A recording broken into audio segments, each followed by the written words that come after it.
안녕하세요. 내정신 채널 간 여러분 반갑습니다. 김찬주입니다. 아시다시피 중동의 전쟁이라는 거는요, 오늘날 또 진행되고 있고 참 만만치 않은 문제입니다. 어떻게 이렇게 변화무쌍한 세상에서 이런 일이 계속 오랫동안 있어 왔는가, 이런 거를 우리가 같이 보고 있거든요.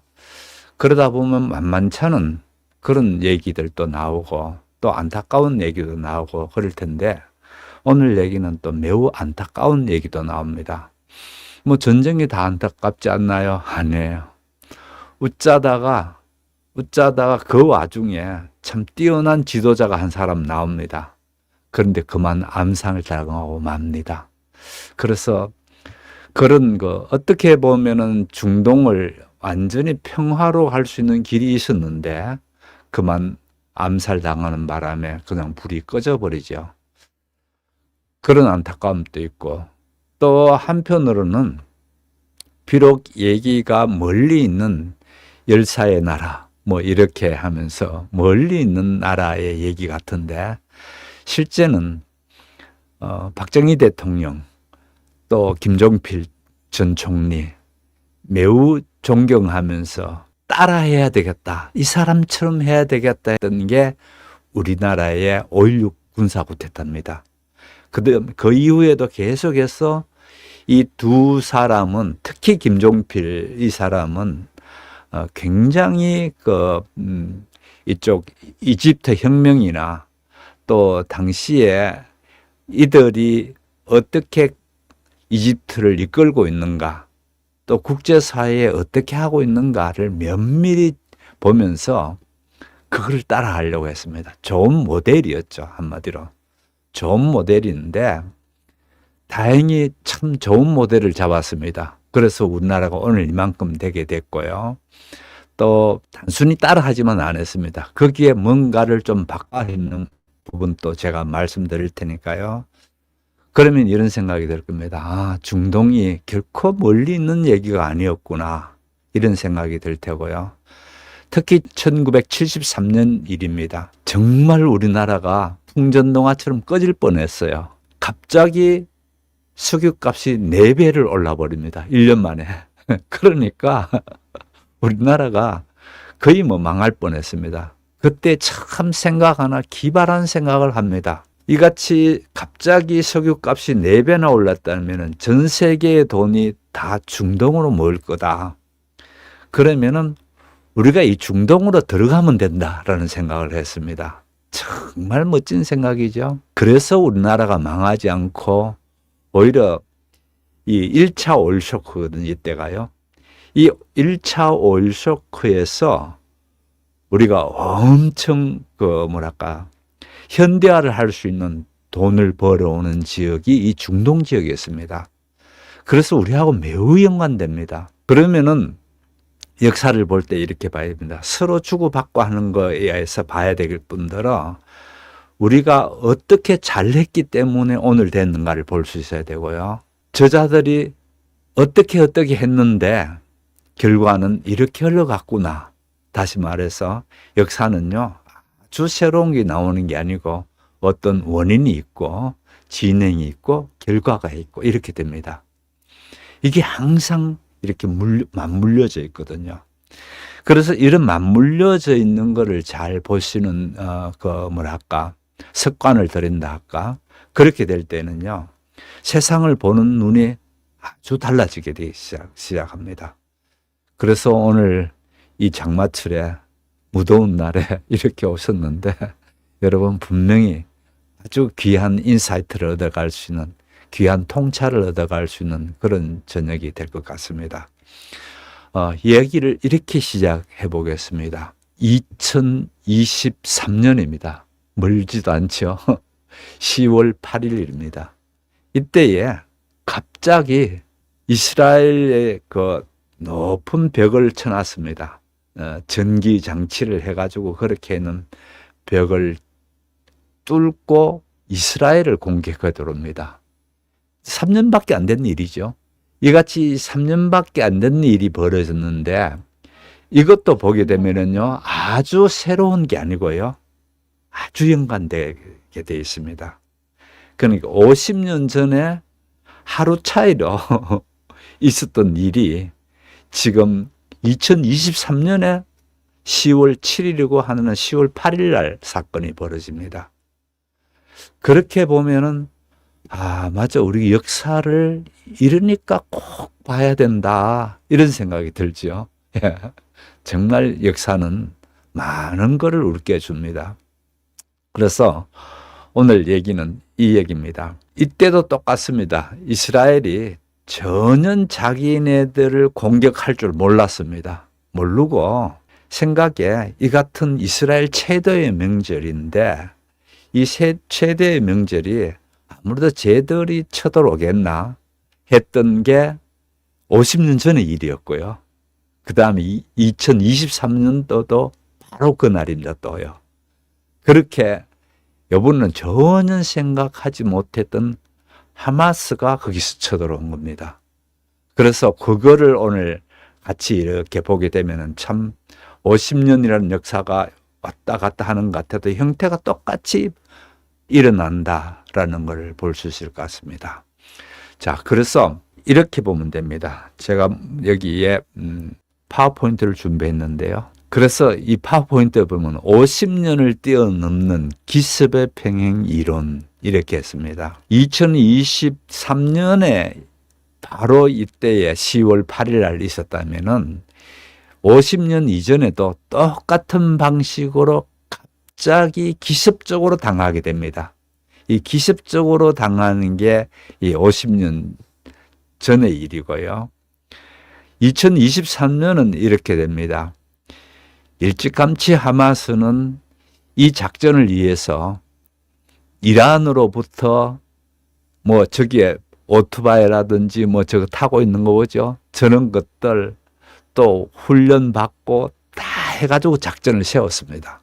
작전을 세워가지고 갑자기 쳐들어와서 이스라엘 사람들을 납치를 해가기도 하고 또 죽이기도 하고 막 이러는 일들이 얼마 안 됐습니다. 3년 전의 일입니다. 예. 그래서 3년 전에 일어나는 일인데 이 얘기는 오래전에 50년 전에도 똑같은 방식으로 이렇게 욤키푸르 전쟁이라는 게 일어납니다. 욤키푸르라는 게 속죄일이라는 겁니다. 이스라엘 명절입니다. 이같이 명절인데 이 명절에 똑같이 그런 일이 일어났습니다. 그러면은 우리가 이때까지 했던 거를 좀 요약 한번 볼게요. 지금까지 4번의 전쟁을 얘기했습니다. 그러다 보면 그 전쟁이 그 전쟁 같은데 이렇게 되기 쉽습니다. 그래서 제가 간단하게 이때까지 했던 걸 4번의 전쟁을 요약하면서 그렇게 말씀드리게 되면은 이제 이걸로 끝나는 게 아니고요. 전쟁 양상이 달라지면서 새로운 방식으로 전쟁이 됩니다. 그래서 제가 이제 이것부터 한번 요약하면서 가보도록 하겠습니다. 우선 1차 전쟁은 아시다시피 이스라엘이 나라를 선포하고 그 다음날 바로 24시간도 안 돼서 중동에 있는 여러 나라들이 달라붙어서 이거 없애버리겠다. 그렇게 해서 벌어지는 일이 1차 전쟁입니다. 그래서 뭐 이제 나라 막 시작해서 군대도 없고 뭐 행정체제도 없고 아무것도 없을 때입니다. 아무것도 없을 때 이렇게 쳐들어와서는 어떻게 될까요? 전쟁이 안 될 것 같죠. 그런데 그 사람들은 그걸 이겨냅니다. 예를 들어 가지고 자기 나라들보다 거의 한 10배나 많은 사람들이 공격해 올 때도 오로지 군인도 아니고요. 민병대입니다.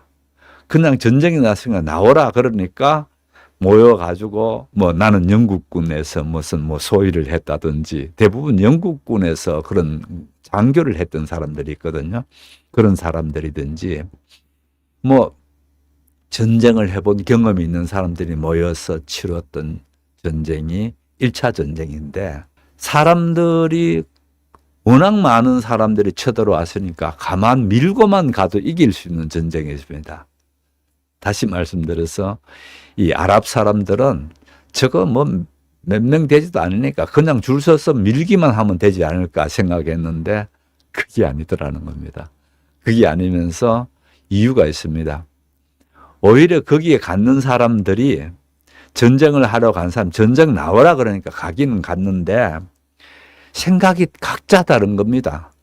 이 전쟁에서 져야 되기를 바라는 자기 나라의 왕이든지, 당시 왕도 통치하고 있었거든요. 또 자기 나라의 당장에 예를 들어 가지고 어떤 왕이 하나 있고 그 밑에 쭉 영주처럼 되어 있고 그 밑에 이제 주로 이 전쟁에 참석한 사람들, 참여한 사람들이 있었습니다. 그런데 우리 영주는 별로 이 전쟁을 안 좋아해. 이 전쟁 졌으면 좋겠어. 그러면은 공격하라 그러면 도로 뒤로 도망가 버립니다. 이런 전쟁이 될 수가 없죠. 그렇게 어떻든 1차 전쟁에 행편없이 져버립니다. 그 다음에 2차 전쟁이 또 곧이어 일어나는데요. 1차 전쟁이 48년에 있었다면 56년에 일어나는 2차 전쟁입니다. 2차 전쟁은 이스라엘이 이제 막 나라가 출발하지 얼마 되지도 않는데 영국이 와서 전쟁하라고 부추깁니다. 이유가 있습니다. 왜 그런가 하면은 이 수에즈 운하를 영국이 40%의 지분을 갖고 있었고 그 다음에 지분이 프랑스가 가지고 있었어요.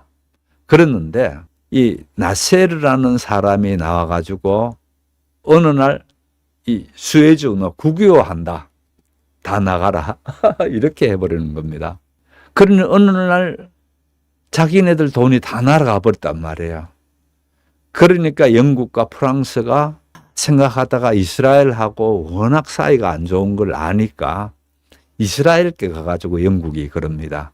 가서 저쪽을 공격하면은 우리가 뒤를 봐주겠다. 그리고 프랑스도 오기로 했다. 그렇게 해서 2차 중동전쟁이 또 일어납니다. 그러니까 2차 중동전쟁은 떠밀려서 가게 되죠.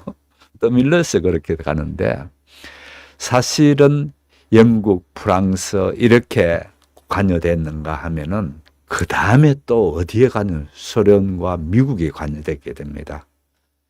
영국과 프랑스가 이렇게 전쟁을 일으켜서 이스라엘하고 거의 이길 판 돼지니까 소련과 미국이 달라붙어서 제가 말씀드렸죠. 이쪽이 석유가 난다는 걸 알고 난 뒤에부터 이 강대국들이 가만히 있지 않는 거예요. 걸핏하면은 여기다가 갖다 넣어서 석유를 장악해야 된다는 것 때문에 그렇게 들어오는 거죠. 그래서 영국과 프랑스뿐만 아니고 여기에 미국과 소련이 들어오게 되는데요. 미국과 소련이 들어올 때도 웃깁니다. 요번에는 미국이 소련을 꼬십니다. 사사사사 꼬십니다. 얘기가. 저거 가만두면 안 되겠다.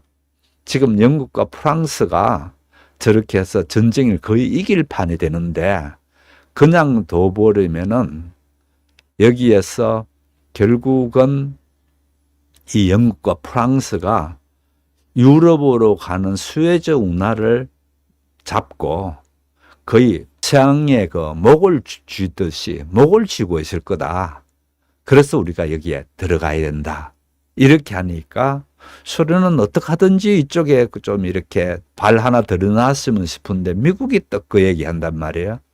별로 친하지도 않았는데 그렇게 하니까 이건 불러줘서 고맙다 그러면서 둘이가 같이 들어갑니다. 그럼 보십시오. 영국과 프랑스가 한 편 먹고 그 다음에 미국과 소련이 한 편 먹고 그렇게 해서 어르렁대기 시작합니다. 뭐라고 하는가 하면 소련은 너 우리말 안 들으면은 우리가 핵을 쏴버릴 거다. 그럽니다. 이야, 참 무섭죠. 그래, 핵을 쏴버리겠다는데 그 다음에 미국은요. 뭐라고 얘기하는 거? 내 말 안 들으면은 니네들 무역 거래하는 거 다 끊어버릴 거다. 이겁니다. 그때나 지금이나 걸핏하면 이제 무역이 등장하죠. 예. 그러니까 영국으로 봤을 때야, 야, 미국으로부터 무역을 끊긴다? 이게 엄청나거든요.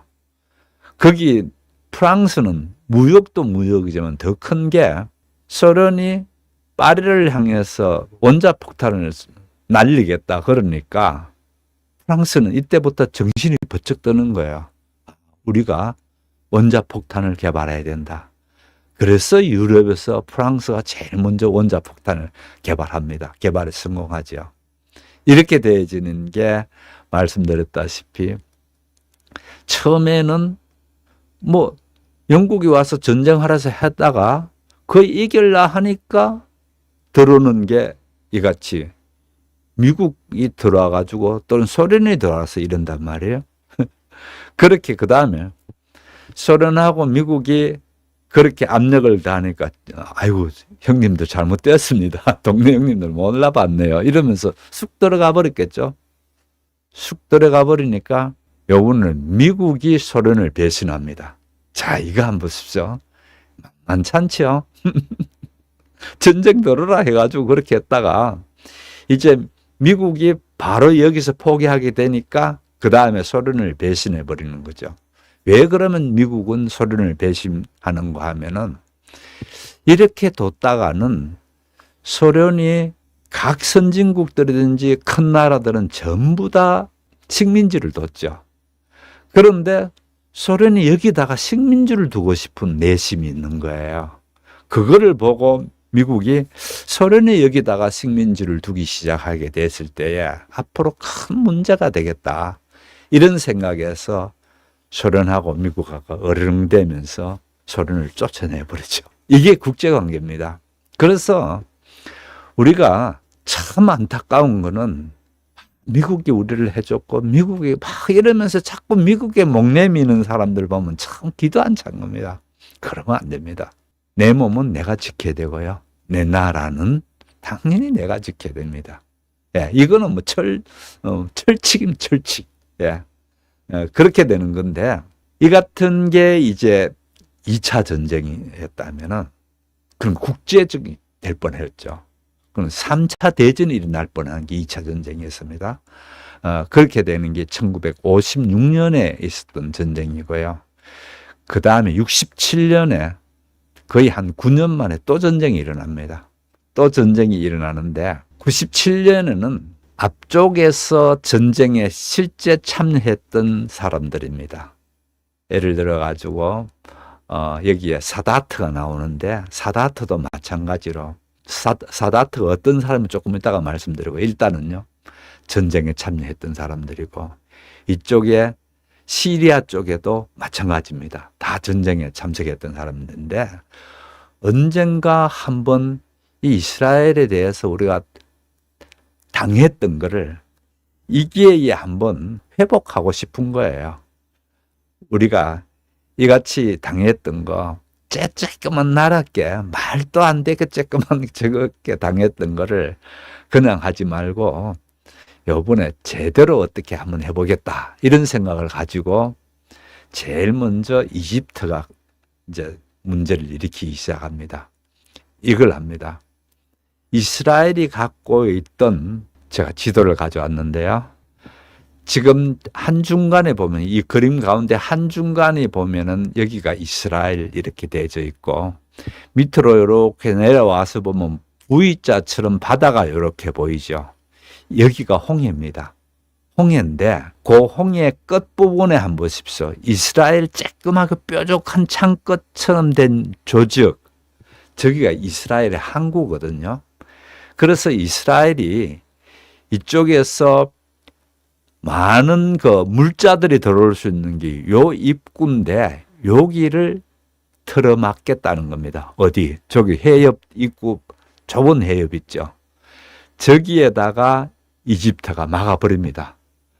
그러니까 안 그래도 이집트가 항상 좀 무슨 뭘 없나 이렇게 문제를 일으키려고 하는데 일이 턱 벌어진단 말이에요. 그러니까 뭐 다른 이유도 또 있었습니다만은 어떻든 전쟁이 벌어질 수밖에 없죠. 왜 그런가 하면은 이스라엘은 이렇게 생각합니다.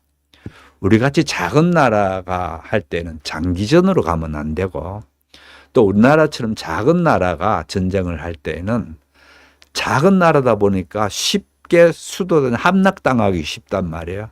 그러니까 기습적으로 공격해야 된다 이겁니다. 그래서 기습적으로 6일 만에 해치워 버립니다. 그래서 이거를 6.1 전쟁이라 합니다. 6일 만에 싹 해치워 버리는데 어느 정도인가 하면은요, 어마어마한 땅을 뺏어옵니다. 이쪽에 그러니까 이집트가 갖고 있는 넓은 완충 지역 있지 않습니까? 그 넓은 사막을 다 갖게 되고요. 또 그 다음에 전략적으로 매우 중요한 골란 공원이라고 해서 거기서 이 북쪽인데 시리아가 가지고 있는 북쪽인데 그 북쪽에서 밑으로 이렇게 내려보면은 이스라엘 군인들이 어떻게 움직이는가를 다 볼 수 있는 전략적 요충지입니다. 여기가요. 이게 이제 6.1 전쟁에서 이스라엘이 엄청 강해져 버리죠. 뭐 어마어마하게 큰 나라가 되면서 그렇게 됩니다. 그러던 뺏겼던 땅을 되찾아야 된다는 것을 특히 이집트를 중심으로 해서요. 그야말로 절치부심 노력합니다. 어느 정도 노력하는가 하면은 특히 소련으로부터 군사적인 지원을 받습니다. 최첨단 소련 무기를 사오기도 하고요. 그렇게 하면서 준비를 잘합니다. 소련은 왜 그런가 하면 아까도 말씀드렸죠. 일찌감치 이쪽에 중동에다가 자기네들 하수인들을 좀 도시면 좋겠는데 여기에서 이집트가 해가지고 우리 비행기도 달라, 탱크도 달라, 또 방공망도 달라 그러거든요. 방공망도 달라. 그러면서 소련이 잘 또 전쟁하는 방법을 제대로 가르쳐줍니다. 영감의 소련 장교들은 전쟁하는 데는 이골이 난 사람들이거든요. 그런데 이집트의 장교들은 그런 전쟁을 제대로 할 줄 몰랐습니다. 그래서 소련께 제대로 훈련을 받고 그렇게 해서 일으키는 전쟁이 4차 전쟁입니다. 이게 이제 1, 2, 3, 4차가 마지막입니다. 5차부터는 나라 대 나라 전쟁이 없기 때문에 이제 5차라는 말은 없고요. 이제 나라 대 다른 저항 단체들 간의 전쟁입니다. 이게 또 더 골치 아픕니다. 왜 더 골치 아픈 거면 나라 대 전쟁은 그래도 언제 하다못해 군인 옷을 입었단 말이에요. 이쪽도 군인 옷을 입고 전쟁한단 말이에요. 누구하고 싸워야 되는지 알 수가 있습니다. 그런데 이때부터 전쟁은 어떻게 해야 되는가 하면은 이스라엘은 군인입니다. 그런데 저쪽은 알 수가 없어요. 민간인 복장, 민간인 농사 짓고 그런 거 다 똑같습니다. 그러다가 어느 날 바뀌어버리는 겁니다. 어느 날. 이렇게 되니까 참 아까도 보셨지만 3년 전에 있던 전쟁도 그런 전쟁이거든요. 그 사람들 군복 입은 사람 아무도 없잖아요. 다 지 입고 있던 오토바이 타고 와가지고 사람을 그렇게 총을 갖다 대면서 잡아가 버리니까 게릴라전입니다. 한마디로 게릴라전이고 한마디로 비대칭 전쟁이랍니다. 이런 걸요.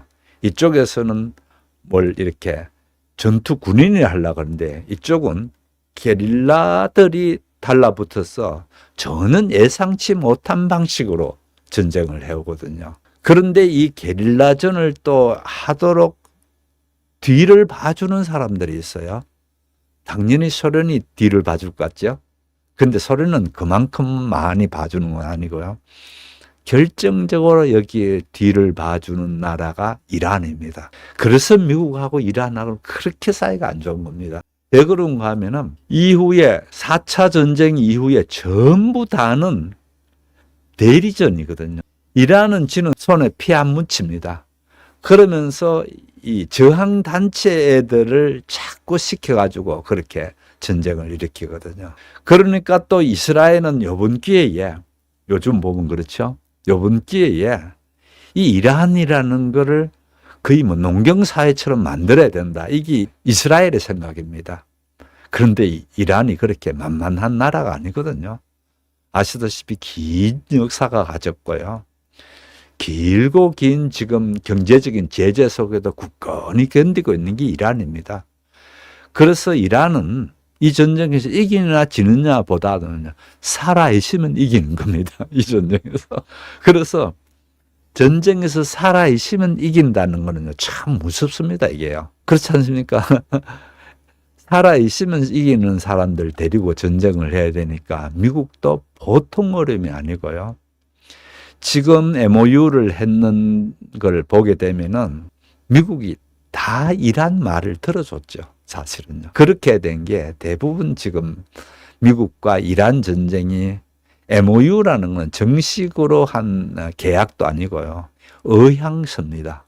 내가 이렇게 하겠다 정도의 의향서에 불과한 건데 의향서 자체가 벌써 미국이 하나도 못 건져오는 그런 의향서입니다. 그래서 매번 달라야 했는데 맞아요. 또 거기에다가 미국의 트럼프가 또 워낙 또 종잡을 수 없는 사람입니다. 트럼프라는 사람이 원래 종잡을 수 없는 사람인데다가 두 번째로는 전쟁이라는 자체가 종잡을 수 없게 만듭니다. 이거는 제가 여러 번 말씀드렸습니다.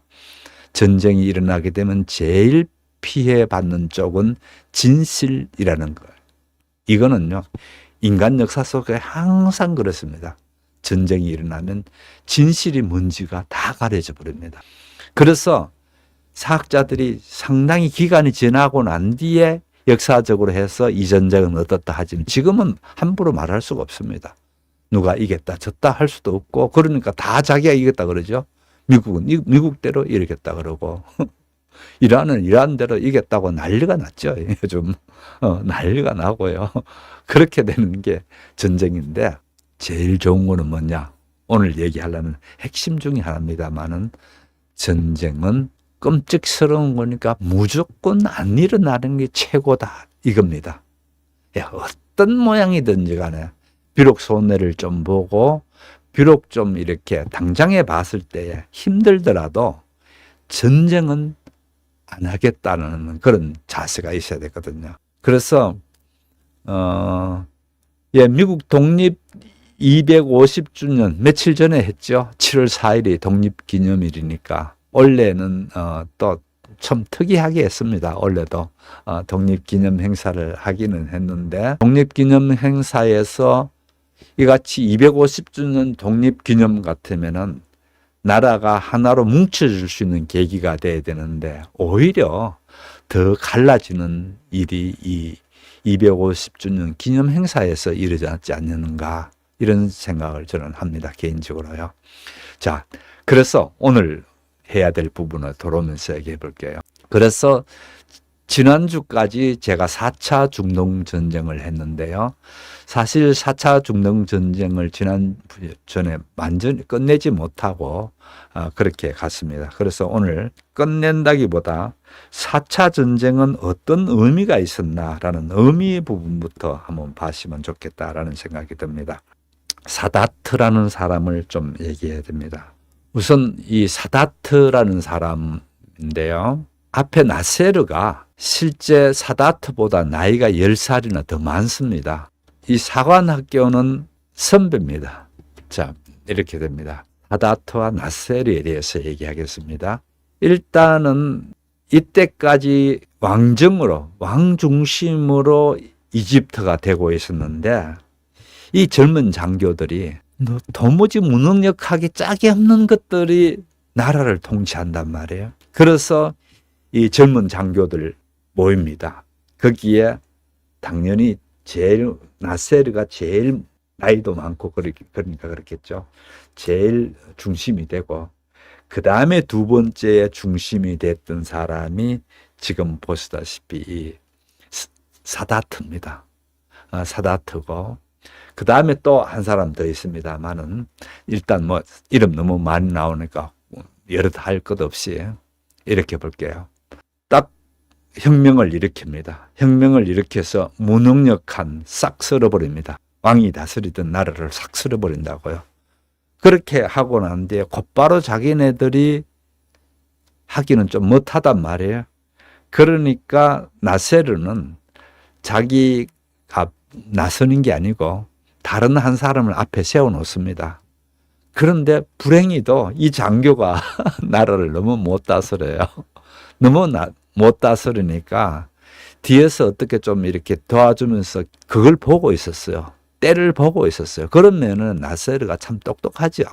처음부터 자기가 앞장 딱 서버리면은 저거 지가 권력 쥐려고 저짓했다 이렇게 될 것 같으니까 자기는 뒤로 빠졌다가 어떤 기회 되면 알는데 의외로 빨리 오는 겁니다. 너무 무능력하게 못하니까. 그래서 그 길을 쳐내버리고 그 다음에 자기가 대통령이 됩니다. 매우 어려운 나라지요. 무능력한 왕 밑에 있다가 또 그 다음에 혁명을 해서 자기들 혁명 멤버 중에 한 사람입니다. 그 사람이 맡아서 했는데 너무 못했어. 그러다 보니까 보통 나라가 어려운 게 아닙니다. 이럴 때에 나세르는 이걸 맡습니다. 맡으면서 말을 워낙 잘했고 또 생각이 분명했고 이 같은 자기 비전이든지 이런 것들이 너무 사람들을 감동시키는 거예요. 그렇게 되는 건데 가장 크게는 이겁니다. 아스완 댐을 만들어서 이 댐을 이용해서 전기를 일으켜서 사람들께 전기를 공급해야 되고 또 그 다음에 이 홍수를 다스려서 매번 홍수가 이런 걸 다스려야 되고 이렇게 하면서 아스완 댐을 계획합니다. 무슨 돈이 있어? 미국에서 돈 받아와서 합니다. 그런데 미국이 첫 계약금만 주고 그 다음부터 우리는 못하겠다고 딱 오리발렘입니다. 그러니까 아주 곤란해져 버립니다. 그때에 소련을 찾아갑니다. 소련께 가서 얘기하니까 우리는 돈은 없고 무기는 있으니까 무기 줄게 이렇게 하면서 소련으로부터 무기를 받아옵니다. 그러니까 해결 방법이 없지 않습니까? 그래서 죽기 아니면 살기로 한 게 이 수에즈 운하를 국유화시켜 버립니다. 자기 게 아니라 했지 않습니까? 프랑스와 영국 거였습니다. 그렇게 국유화를 시켜버리면서 결국은 수에즈 운하에서 들어오는 돈을 가지고 이걸 해보겠다 이런 생각을 가집니다. 이렇게 해서 아까 수에즈 운하 때문에 전쟁이 일어나는 걸 보셨죠. 2차 중동전쟁이 이제 그렇게 일어나는 겁니다. 그렇게 일어났는데 다행히 이거를 성공시킵니다. 10년이 넘도록 공사를 해가지고 처음에는 삽과 곡괭이 무슨 바구니 소쿠리 들고 가가지고 공사하다가 차츰차츰 돈들이 되니까 어떻게 하는가 하면 장비들이 들어가고 이렇게 해서 마침내 10년 넘게 공사를 해가지고 황금알을 낳는 거위죠. 가만두면은 돈이 들어올 수 있는 이 수에즈 운하를 가지면서 결국은 아랍인들에 대해서 당연히 이집트도 그렇고요. 이집트뿐만 아니고 아랍인들에 대해서 어마어마한 자긍심을 갖게 만듭니다. 왜 그런가 하면은 서양을 정면으로 붙어가지고 그렇게 해서 영국과 미국을 쫓아버리고 그렇게 해가지고 우리 이 사람이 또 말을 잘한다 그랬죠. 워낙 말을 잘합니다. 그러다 보니까 이 사람은 이렇게 생각합니다. 이집트만 그게 아니고 이 아랍인들이 다 뭉쳐야 된다. 이렇게 해서 아랍민족이라는 말을 이때부터 씁니다. 사실은 아랍민족이라는 말이 아니고 여러 민족이 섞여 있었거든요. 이슬람을 믿고 아랍어를 말하면 그거는 무조건 아랍민족입니다. 예, 그런 식으로 민족을 희한하게 말해가지고 이제 사람들을 욱석 이제 모으는데 이 사람이 전문가입니다. 그렇게 했는데 불행히도 이 사람이 41살의 나이에 일찍이 심장마비로 죽어버립니다. 갑자기 그것도요. 그래 갑자기 심장마비로 죽게 되니까 그 다음에 나온 사람이 사다트입니다. 그래서 사다트는 애시당초부터 같이 혁명을 했을 뿐만 아니고 어떤 사람이 나올까 했는데 서양도 그렇고 다들 놀랍니다. 아니 전혀 몰랐던 사람이 나온단 말이에요. 전혀 몰랐던 사람이 나오게 되니까 자 제가 사다트를 한번 보여드릴게요. 사다트는 그 전에 전쟁에서 한번 자기가 들어갔다가 그러니까 3차 중동전쟁에 아마 장군으로 들어갔을 겁니다. 그렇게 장군으로 들어갔다가 너무 형편없이 깨졌단 말이에요. 그렇게 하는 경험을 갖고 있습니다. 그래서 자기는 생각에 어떻게 하든지 좀 이렇게 일어설 그걸 가져야 되겠다. 일어설 계기를 해야 되겠다. 이런 생각을 하는데 이 사람은 뛰어난 국제 전문가가 됩니다. 이 사람 원래 군인이라 했죠. 원래 군인을 했는데 이 사람은 아주 그 똑똑한 머리를 갖고 있었고요. 그러면서 또 굉장히 국제 정세에 매우 민감한 그걸 갖습니다. 그러면서 적절히 이렇게 합니다. 소련과 미국, 앙숙들이죠. 소련과 미국. 명구하면은 이때의 철의 장막이라 소련은 딱 그렇게 해놔놓고 어떻게 하든지 소련이라는 이것하고 그다음에 전 세계라는 걸 가지고 전쟁을 딱 하겠다 이런 쪽으로 막 끌고 갈 때거든요. 이럴 때에 이 사다트는 소련도 잘 이용하고 나중에 소련을 이용하다가 미국도 잘 이용하는 이 전략을 씁니다. 아, 그런 전략이 있어요? 예, 있어요. 그러니까 이 사람이 그런 면에서는 참 뛰어나다는 거죠. 그렇게 이쪽도 되고 저쪽도 되는 그거를 사용하면서 양쪽으로부터 이 이집트에 도움될 수 있는 걸 다 끌어옵니다. 특히 소련으로부터 최신 무기를 끌어오는가 하면은 또 미국으로부터도 또 그런 걸 받아냅니다. 받아내는 게 이겁니다. 우리가 미국하고만 잘해주면, 미국이 잘만 해주면 언제든지 우리는 아랍 민족인 이런 거 필요 없고 우리가 실리적으로 나가겠다. 그냥 실리 외교라는 걸 펴니다. 이때부터. 현란한 실리 외교를 펴는 게 제가 왜 이런 얘기를 다 하는가 하면은요. 결정적으로 박정희 대통령과 김정필 총리께 영향을 줍니다. 이 얘기 하려고 그런 겁니다. 그래서 사실은 보면은 5.16 군사 쿠데타도 일어나는 게 여기서 10년 전에 쿠데타가 있었습니다. 그거를 봤던 먼저 김종필이 딱 보면서 이거다. 앞으로 한국이 가야 될 거는 이걸로 가면 되겠다라고 되면서 박정희께 얘기해 줍니다. 그러니까 박정희도 들었고 보면 솔깃하거든요. 그래서 그렇게 가기를 둘이 딱 그렇게 갑니다. 그렇게 해서 하여튼 살아있는 모범이었습니다. 여기를 잘 보게 되면 우리가 해결되겠다라고 그렇게 봐서 쿠데타를 일으켜서 똑같이 그렇게 갑니다. 그 다음에는 이같이 먼저 사다트가 이제 또 현란한 외교 정책을 펴나갑니다. 소련에 붙기도 하고 미국에 붙기도 하고 이러면서 하는 것을 보면서 실리 외교를 해야 된다. 우리가 그동안에 반공이라는 이념 또 미국 중심으로 해서 자유민주주의 사람들하고만 이렇게 할래라는 걸 확 집어치웁니다. 이게 정말 신의 한 수였습니다. 정말 그런 면에서 우리나라의 지도자들이 그런 어떤 기로에 섰을 때에 어떻게 나라의 외교를 펼쳐야 되는가라는 부분에서 너무 잘했죠. 왜 그런가 하면은 박정희 대통령도 걸핏하면 미국이 그걸 합니다. 압박을 자꾸 합니다. 예를 들어 가지고 무슨 한 예를 들어서 이런 얘기 볼게요. 한국이 자동차 공장을 해야 되겠다. 이러니까 제일 먼저 미국 대사가요. 청와대를 찾아갑니다. 그거 하지 마라. 안 된다. 철도 제대로 안 나오고 아무것도 없는 나라가 그거 하나. 우리가 자동차 부품을 갖다 줄 테니 그거 조립해라. 이렇게 합니다. 말 안 듣죠. 당연히 박정희 대통령이. 그 다음에는 어느 날 정주영 회장을 만나자 그러는 겁니다. 미국 대사가 정주영 회장 만나자니까 얼마나 대단한 겁니까? 그러면은 아마 조선 호텔인가 어떤 호텔에서 만나기로 그렇게 되어 있습니다.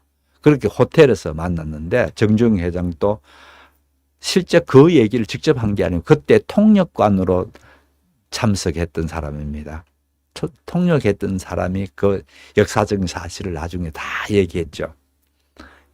하지 말라고 당연히 그렇게 합니다. 우리가 포드나 무슨 그런 미국의 자동차 회사에 갖다 줄 테니까 부품을 갖다 주는 그거 조립하는 걸로 끝내라.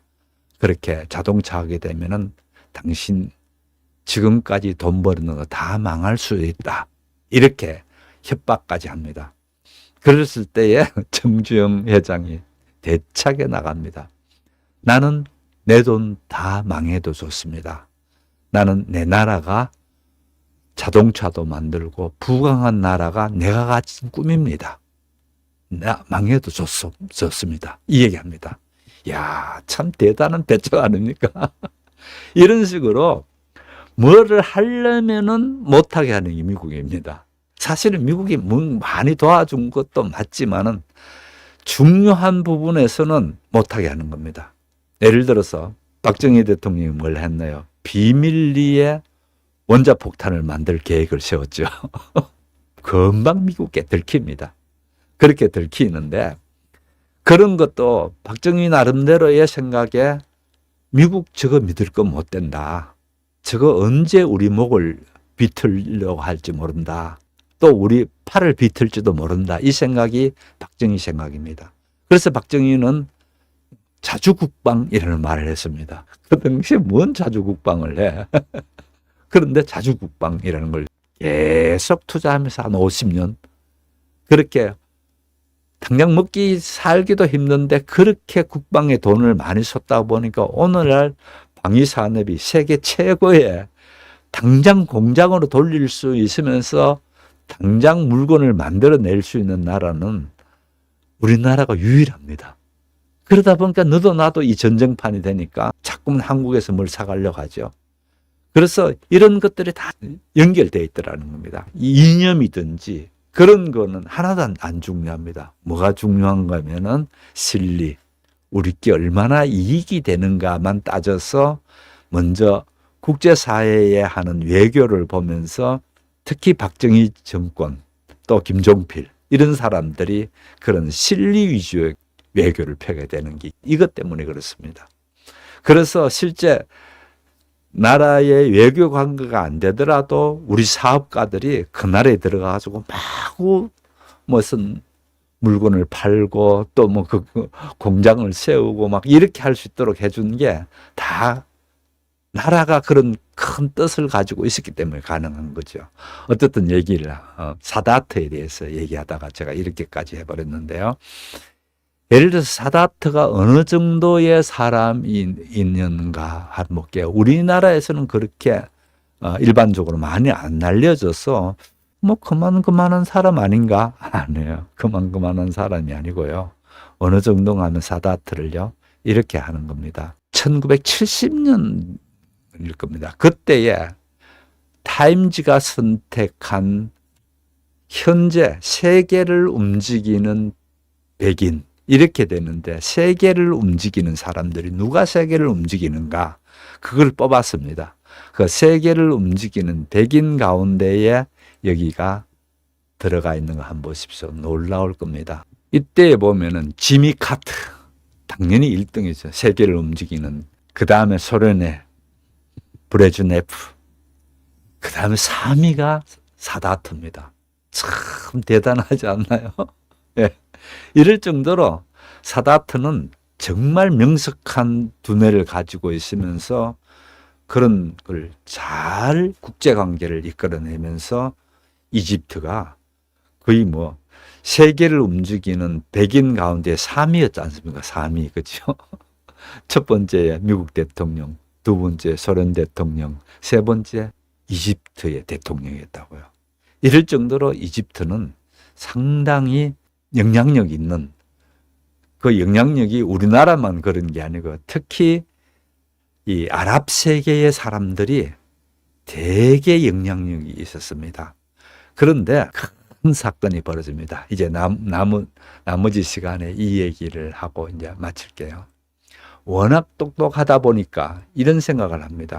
1차부터 4차까지 중동 전쟁을 봤을 때에 아무것도 얻을 게 없었더라. 이겁니다. 결론은 그겁니다. 사실 맞죠?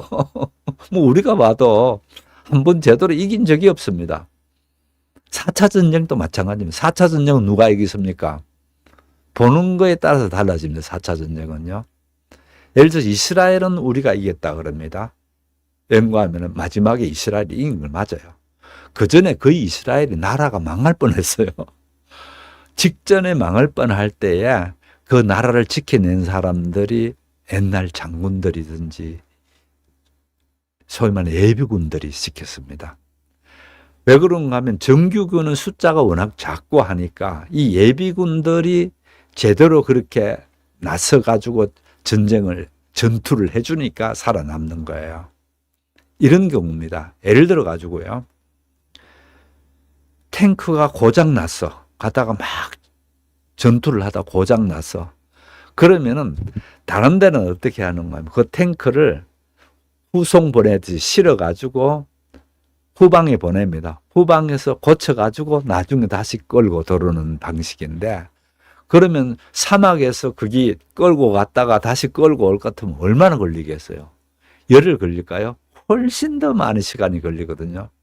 그런데 이스라엘 사람들은 이겁니다. 특별히 뭐 누가 하라는 것도 없습니다. 그냥 주물럭주물럭 만져가지고 그 자리에서 고치는 게 이스라엘 사람입니다. 어떤 느낌이 드나요? 우리 한국 사람이 그러거든요. 우리 한국 사람들은 뭐 매뉴얼이 책이고 이럴 필요 없습니다.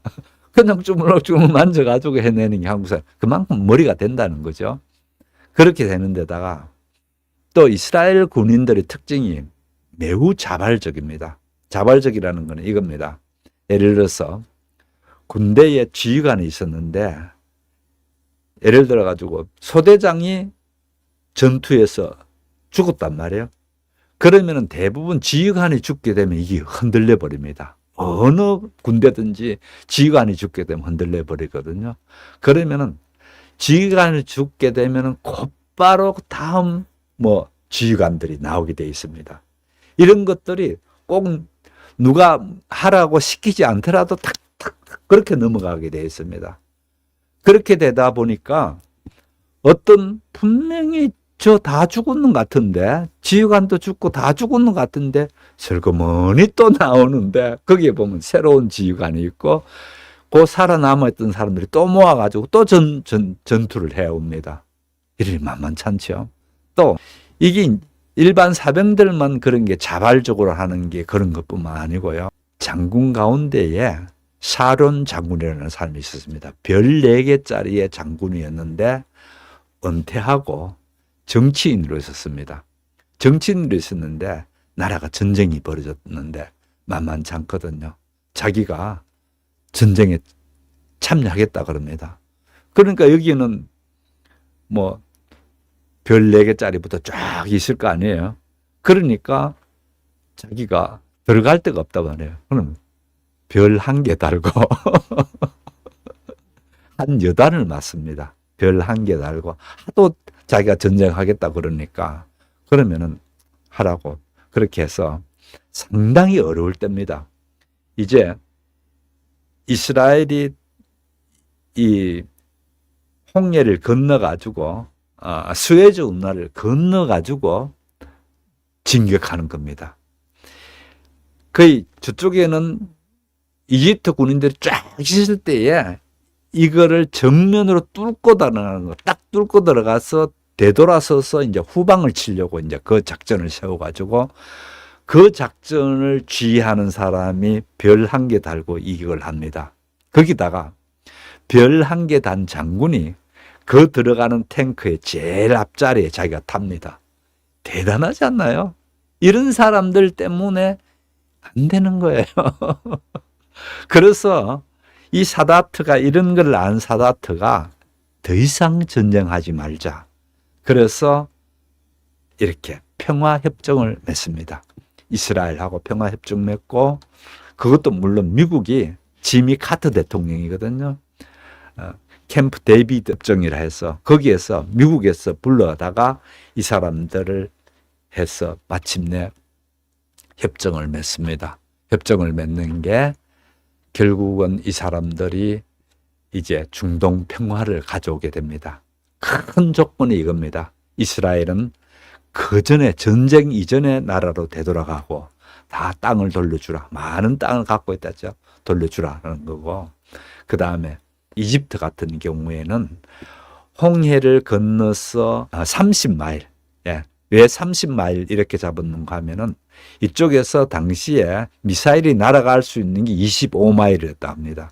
그러면 30마일 선을 그어가지고 그쪽까지만 자기네들 영토로 하겠다. 이렇게 하면서 협정을 맺거든요. 이렇게 해서 마침내 중동의 평화가 왔다. 이러면서 그 해에 노벨 평화상을 받습니다. 이 사다트가요. 그렇게 이스라엘 총리하고 이렇게 노벨 평화상을 받는데 안타깝게도 암살당합니다.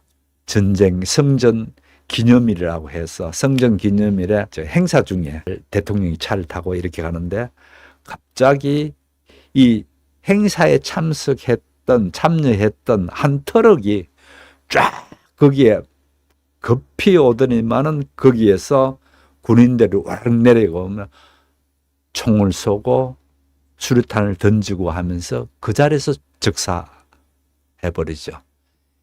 이게 결국은 이 더 이상 나라끼리의 전쟁은 안 되고 어마어마한 다음에 다른 방식으로 전쟁이 일어나게 되는 첫 출발이 여기에서 있었습니다. 자, 오늘 시간을 제가 조금 이렇게 허둥지둥 맞춰야 될 것 같습니다. 아무튼 다음 주부터는요, 어떻게 이같이 각자 예를 들어서 헤즈볼라라든지 하마스라든지 저 밑에 남쪽에 후티라든지 이런 것뿐만 아니고요. 그 앞에 PLO라는 게 생깁니다.